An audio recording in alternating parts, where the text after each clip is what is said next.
Shalom Ibu Bapak Sidang Jemaat yang dikasihi dan diberkati oleh Tuhan kita Yesus Kristus. Sebelum kita merenungkan kebenaran firman Tuhan, mari kita merendahkan diri kita berdoa. Mari kita berdoa. Ya Allah Bapa, sumber segala berkat di dalam hidup dan kehidupan kami. Kami pada saat ini akan merenungkan kebenaran firman-Mu. Mari Engkau mengurapi hamba-Mu yang menyampaikannya dan mengurapi sidang jemaat-Mu yang mendengarkannya sehingga mereka mengerti, memahami dan mendasarkan firman ini dalam hidup dan kehidupan kami tiap hari. Terima kasih ya Tuhan, di dalam anak-Mu Yesus Kristus kami berdoa dan mengucap syukur. Haleluya. Amin. 1 Petrus yang pertama ayat yang ke-13 sampai yang ke-16 menjadi dasar perenungan kita pada saat ini. Dan saya memberikan tema untuk khotbah saya pada saat ini adalah hidup dalam kekudusan. Saudara-saudara yang dikasihi dan diberkati oleh Tuhan kita Yesus Kristus, konteks jemaat ketika surat ini ditulis adalah penindasan dan penganiayaan yang dilakukan oleh pemerintah Romawi dengan kaki tangan mereka yang membuat orang Kristen atau umat Kristen pada saat itu sangat menderita. Ya, jadi mereka mengalami penganiayaan, mengalami penindasan yang luar biasa pada saat itu sehingga umat Kristen pada saat itu sangat menderita. Ya. Di sini ada sebuah ilustrasi Ibu Bapak Sidang Jemaat yang dikasih dan diberkati oleh Tuhan kita Yesus Kristus tentang seorang budak. Ya, di mana seorang budak ini sangat sulit dikendalikan di dalam hidupnya. Ia suka merusak apapun, ia suka membuat onar, bahkan ia suka mencaci maki orang lain. Ya, nah di pasar jual beli budak, Ibu Bapak Sidang Jemaat, ya, ia ini ada. Tetapi dari sekian banyak orang yang ada atau melintasi pasar itu tidak ada satupun yang tertarik dan membawa dia untuk menjadi budak mereka. Nah, pada suatu ketika atau di ujung waktu Ibu Bapak Sidang Jemaat, ya, ada seorang tuan yang membawa dan membeli dia menjadi seorang budak. Kemudian budak ini dibawa ke rumah si tuan ini, tetapi apa yang terjadi? Dia tetap membuat keonaran, membuat kesalahan, ya, membuat hal itu menjadi tidak nyaman di dalam kehidupan atau di rumah si tuan ini.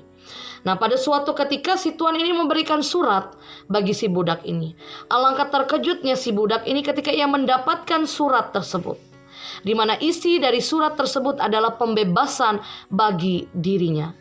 Nah, melihat surat itu si budak ini berlutut di kaki si tuannya ini, dan ia menyerahkan dirinya dan menjadikan orang yang baik. Menjadi orang yang baik itu tadi atau menjadi tuan yang baik tadi itu menjadi tuan di dalam hidup dan kehidupannya. Nah, Ibu Bapak Sidang Jemaat yang dikasihi dan diberkati oleh Tuhan kita Yesus Kristus, begitu juga dengan manusia. Ya, manusia ini hidup dalam budak dosa, ya, hidup dalam kegelapan, ya, hidup dalam keberdosaan, ya, ketidakbenaran, ya.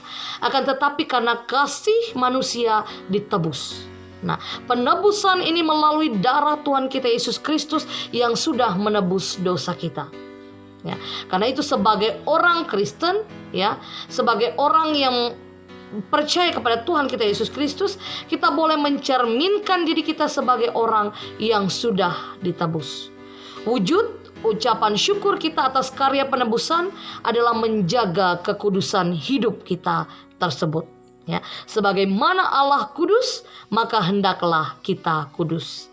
Artinya kita menjaga mulut kita, menjaga pikiran kita, menjaga tindakan kita dari hal-hal yang tidak berkenan di hadapan Allah.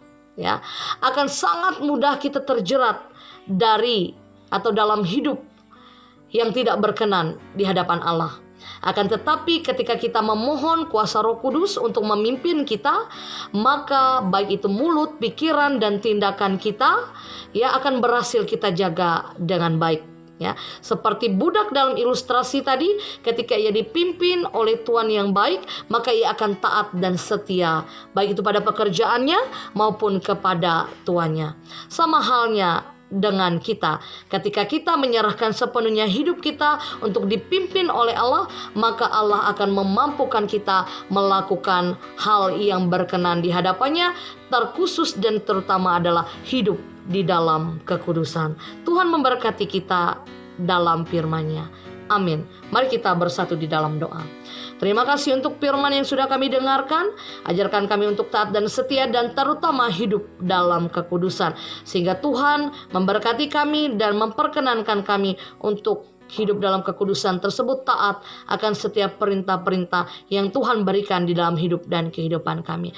Terima kasih ya Tuhan, kami berdoa dan mengucap syukur. Amin.